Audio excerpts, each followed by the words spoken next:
Hi, if you're watching this video right now, it's probably because you're needing to understand where and how you can rush Apostille a translated document, which is considered a non-recordable document by the Texas Secretary of State.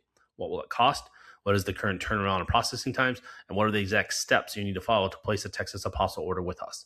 First, all documents classified by the Texas Secretary of State as non-recordable documents, like a translated document, cannot be emailed or faxed to us by you, to Apostille. But there is one exception to this that we'll go over in a minute. You must either mail us or drop off to us the original wet ink signed translated document along with a photocopy of your translated document at our main Austin, Texas office. Second, all non-recordable documents must be properly wet ink notarized by a Texas notary public. No other state and no other country notary can you use. You can only use a Texas notary. Then you, a lawyer, a Texas notary, the translator must include or attach on your non-recordable document either this Texas notary jurat or acknowledgement text as shown here. So a translated document is the most rejected document that we have. That means the Secretary of State documents that our clients drop off or mail to us, the number one document that gets rejected the most is the translated document because the translator messes up so often and the notary that either the translator or you hire to notarize it, they mess up, which means you're going to be out money and time and effort, and you're going to pay us a second time to do this all over again because they don't know what they're doing. So this is very important to watch this video and read everything on this page that's going to go over how everything has to be done. So when you need a document translated, okay, the notary and the translator have to be two different people. Very important. Most translators, I don't even say most, a good percentage of translators are also notaries. So they notarize documents, but it's against the law, and I'm a notary, and we're notaries here at Apostille Texas. You cannot notarize your own documents. That makes sense. Like it's a conflict of interest. So if I'm signing something like a mortgage or something, or a car title or something, or a car loan, or a power of attorney, I can't also be the notary on it because I'm in the document. So that's error number one. You'll have a translator translate your document, and they also notarize the document they translated. Your document will instantly get rejected, and you're going to be out the money. So that's the first thing. Okay. The second thing is the translator certificate. So you have your document. So let's just say it's a birth certificate. You want to translate your birth certificate. Okay. You need to make a photocopy of your original birth certificate or your certified copy of your birth certificate or whatever document it is. You need to make a photocopy of this. You don't mail us the original of that document because that's not what you're getting apostilled. You're getting the translated version of that document. That's what you're apostling. So you send us a photocopy of the document. Okay. And then the translator must make what's called a translator certification or certificate. That's what they're going to sign in front of a notary. And this is very important. If you don't have that, it's going to get rejected. You can't just have a notary do it and notarize it. The translator has to make a formal statement in there. And we give you an example. I'm going to show you. They might have their own, but you have to follow these criteria or the Secretary of State's going to reject it. So on the translator certificate that the translator is going to sign from the notary, they must use, so either you or the notary or the translator must put this on the translator certificate. They need to put this Texas notary jurat, it's called. That's this text right here. And you can just click on this PDF and it will automatically download for you. And you can just attach that to the translator certificate, or better yet, add this verbiage on to the translator certificate, which we have we already have a template for you to use, or for your translator notary to use. Or they need to use this notary acknowledgement. You can choose one or the other, not both. Okay, again, click this PDF and it will download this exact text right here. So one or the other, you have to pick one of these. It says or mean one or the other. You just have to put one of these sets of verbiage on the document. And then you can click right here, and that will give you a template on that's what you're going to give to your translator.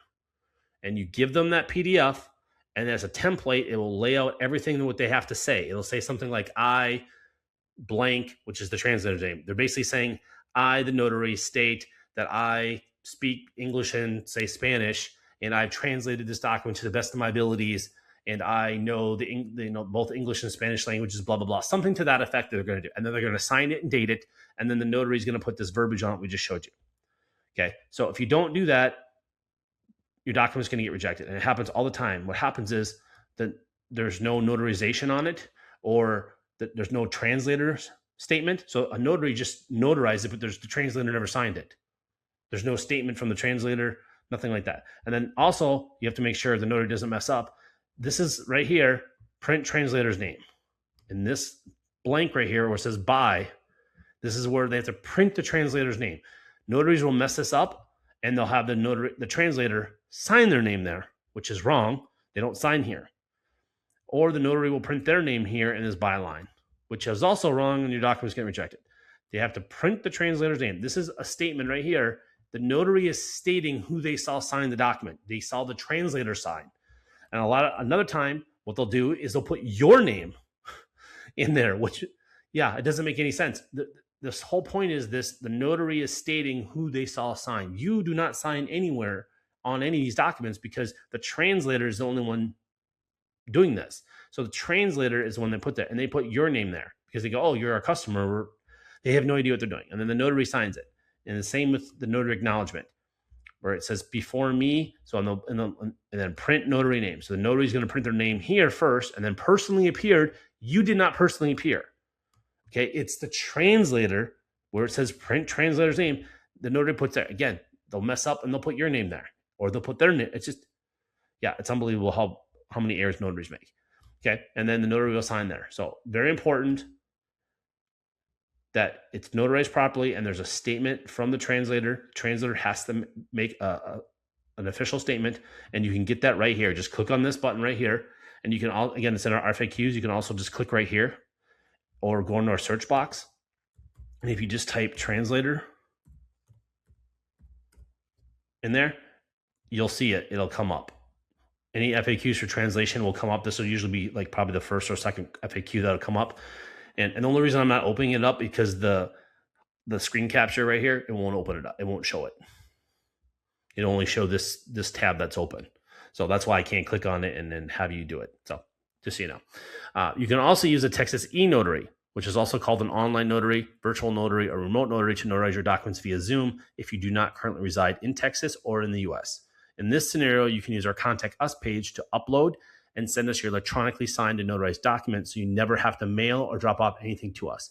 So to get to our Contact Us page from this page, there's 3 different ways. You can click right here, you can click on the woman here, or you can click right here.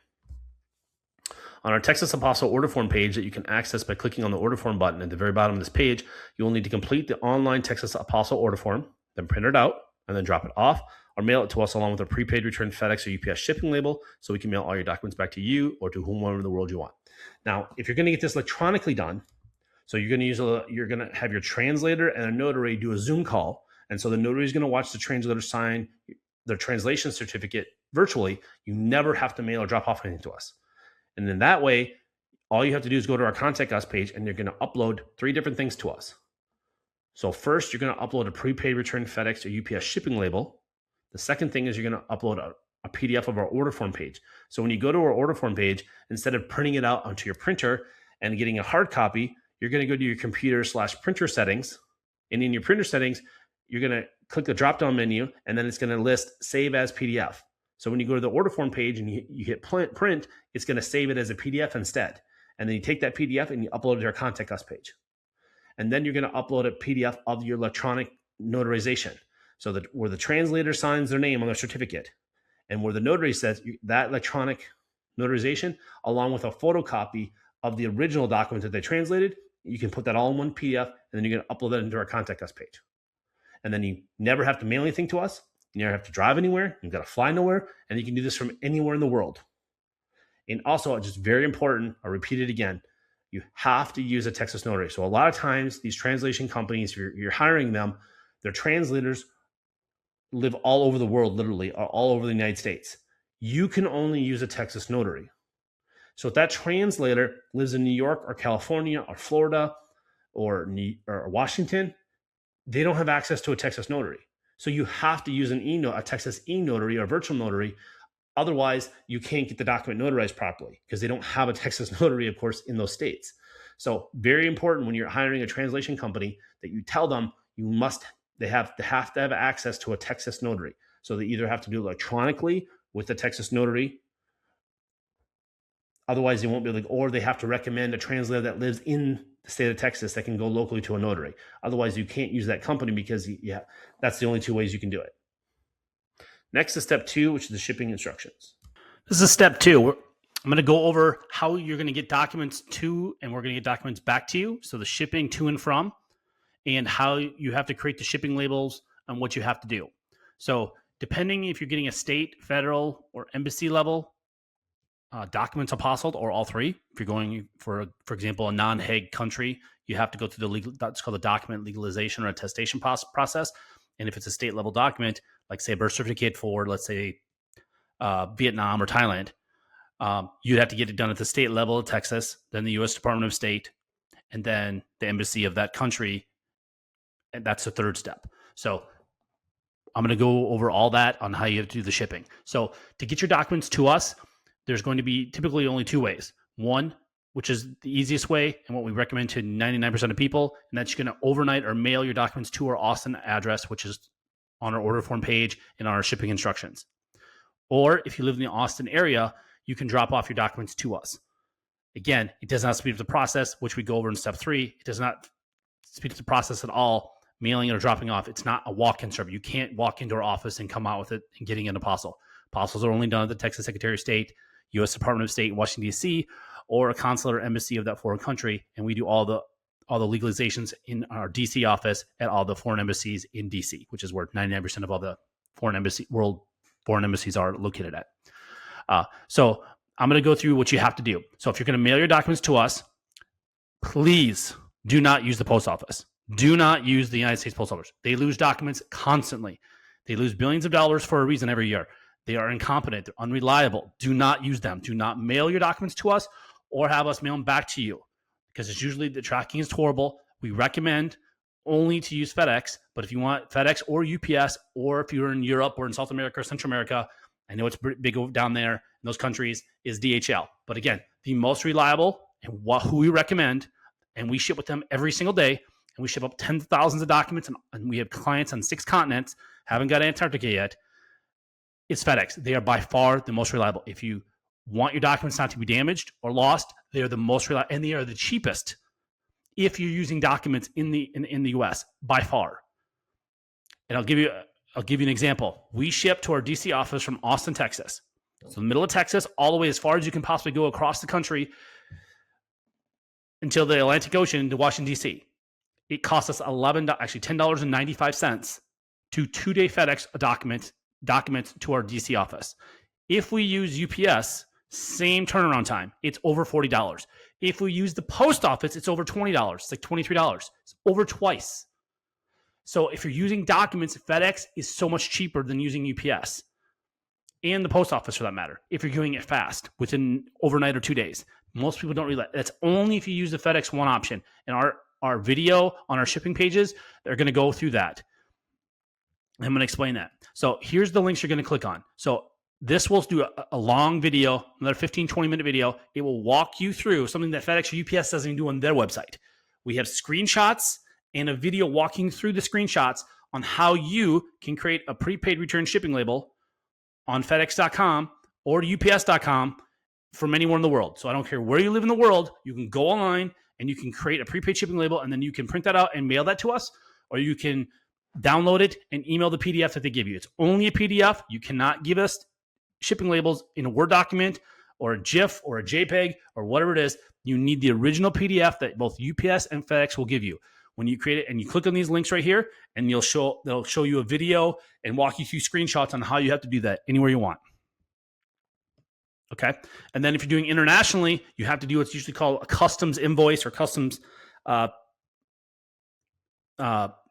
receipt that you have to do. You click on these ones, this one for FedEx and this one for UPS, and we already have a pre-filled out for you template that you just got to fill out and then sign your name and date and put the date on it. That's it. It's already done for you. Again, depending on the country, they don't normally need this, but we always do it just in case. We tell you to do it if you're shipping internationally, for shipping your document from the U.S. to another country. For example, Mexico doesn't really care that much, but you can do it anyways, but they don't really care with FedEx. But a lot of the other countries in the world, to get through customs, you're going to make sure you're going to want to have that. Okay. And then the other big thing is you cannot put our name on the shipping label. Let me repeat myself. You cannot put our name, phone number, or address anywhere on your shipping when we're shipping it back to you. That's the shipping to you. So we've apostilled your document, and now you want it to return to you or to a law firm or to another country or a friend or family or coworker or a company or government entity, wherever you want us to send it. You're creating a prepaid shipping label. Okay, you are the importer and you are the shipper. So you cannot have our name on it, because if it goes through customs, we'll get billed for it, and we do get billed for it, hundreds of dollars. That's not ours. So we will not ship your documents back to you if you put our name on it.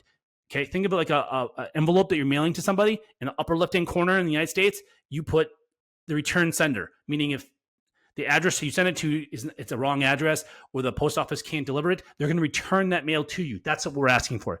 You just can't put our address on there. You have to put any address. It doesn't matter what it is. You can put your friend, family member, coworker, a business. It doesn't matter. You just can't put our information on there. Again, you can just put yours. That's what people do. You can put your address as the to and the from. So, for example, you're shipping it. You want it shipped back to Europe, let's say.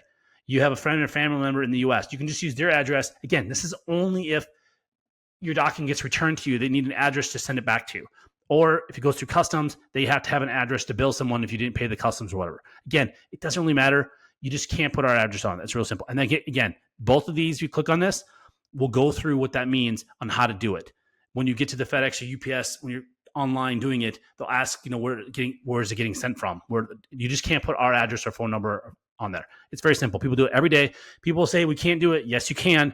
You're just not doing it right. Just follow our directions. Do it online. Don't walk into FedEx or UPS store to try to do this, because a lot of times those people don't know what they're talking about. You can just do it online. We have it done every single day from every country in the world. You can create the label online, not using our address. Because again, you are creating the label online and you are paying for it, not us. We are just simply dropping it off at FedEx or UPS or DHL for you. So you cannot put our address, because then we technically, in the eyes of FedEx or UPS or DHL, we are the importer. Then we are the shipper. Do you see that all the liability, the legal liability falls onto our company, and we don't. Our legal policy, our company policy, we can't have that. So do not put our address on the shipping labels. Very important. Because we will not ship it 100%. We will not ship it back. We will contact you and say you have to send us a new shipping label. If you have it on there for international orders, our address and phone number and name cannot be on. Specifically, if it's going for international, we will not ship it back. So very important. If you're on a time crunch and you need these documents back, that's going to delay it potentially days for you to get us a new label and us contacting you. So please follow these directions and do not put your our name or address or phone number on this prepaid shipping label. So yeah, that's basically it on shipping. It's, again, very simple. You just give us, again, if you're going to drop off documents to us, make sure you can also drop off to us, and then you can also give us a prepaid shipping label, and we'll ship them back to you. So you drop them off. You don't mail them to us, but you drop them off to us, but you want to mail them back to you. A lot of people do that as well. So you go online, create your shipping label, and when you drive to our Austin locations, you drop off your documents, and then the same day, the next day, 2 days, as we go over in step 3, how long it takes the Secretary of State to issue them,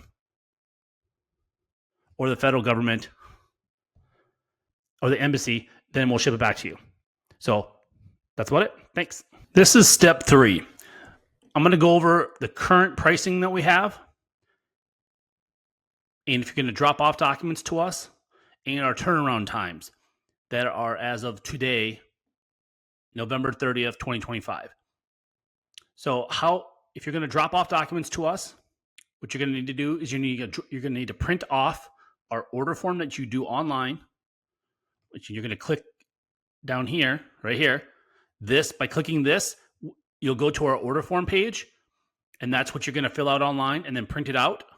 And there's another video there that will go through how to fill out the order form and all that stuff. So if you're going to mail your documents to us, which is what most people do, you print out our order form, and then you send that along with your documents, like we state in step 2, you send it to us. If you're going to drop off your documents to us in person, which does not speed up the process, and I'm going to go over that, if you're going to drop it off in our Austin office, which is the only location, not Houston, not Dallas, only our Austin office, you can drop it off. your documents. So if you live in the Austin area, you need to print off our order form and then bring that in along with your documents. And then I'm going to go over right now our cutoff times. So for same day service, what that means is we're going to file your legal documents with the Texas Secretary of State if we get your documents by 12 p.m. Central Standard Time, Monday through Friday, excluding any major federal or state holidays. So whenever the Secretary of State is open, and they're actually closed more days than just the federal and state, like for 4th of July this year, they closed the Monday after 4th of July. That wasn't a federal holiday. And they closed this week, Wednesday, before Thanksgiving, and that's not a federal holiday. Or Black Friday, they are closed as well. That's not a federal holiday, but they're closed. So they're closed for 3 days this week, and they'll be closed for 3 days for Christmas. They've already announced the day before Christmas Eve Day. So Christmas Eve Day, which is not a federal holiday. So whenever they're closed, we cannot file your document. Just make sure you know that, so you're aware with the turnaround times. No company can file your documents unless the Secretary of State is open. So I just want to be clear about that. So if we get your documents by 12 o'clock Central Standard Time, Monday through Friday when they're open, we are going to guarantee if we get them by 12 o'clock, we are going to file them with the state of Texas.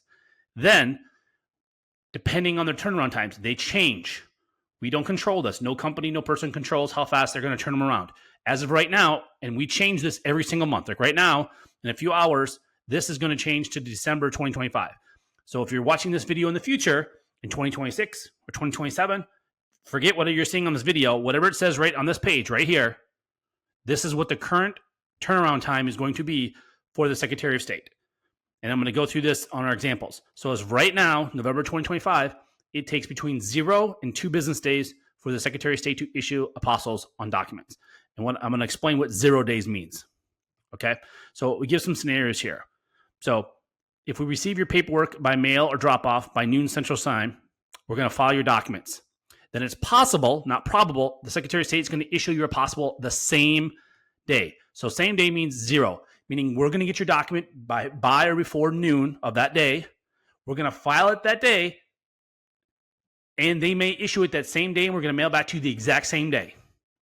That is 0 days. Or it could take them up to 2 business days after we file it to them have them issued to you. Okay, so I'm going to explain our examples here. So scenario 1, we receive your documents before or by our noon Central Standard Time cutoff time on a Monday, and then we file it that same day. The Secretary of State will either issue an apostille on your documents the same day, which is 0 days. The next business day, they might do it, which is 1 day, or 2 business days. So the worst case scenario, you're going to get it and mail back to you is on Wednesday. So that is the best case scenario if we get your document by 12 o'clock. Okay. Example number 2 is if we get your document after noon Central Time. So if you mail it to us and we get it at 2, 3 o'clock in the afternoon from UPS or FedEx or DHL, or you drop it off at our office at 2, 3, 4, 4:55, we have people right before 5 o'clock drop it off on that same Monday, we're going to file it then we can only file it the next day. We're going to file it the next business day. And then they could issue it that same day. That's 0 days.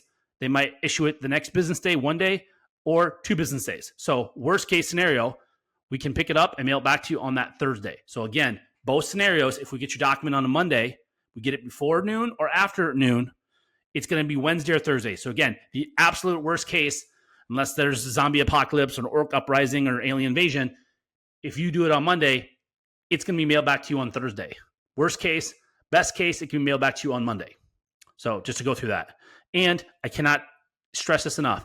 If you're traveling to our main office in Austin, dropping off your documents instead of mailing to you does not speed up the process.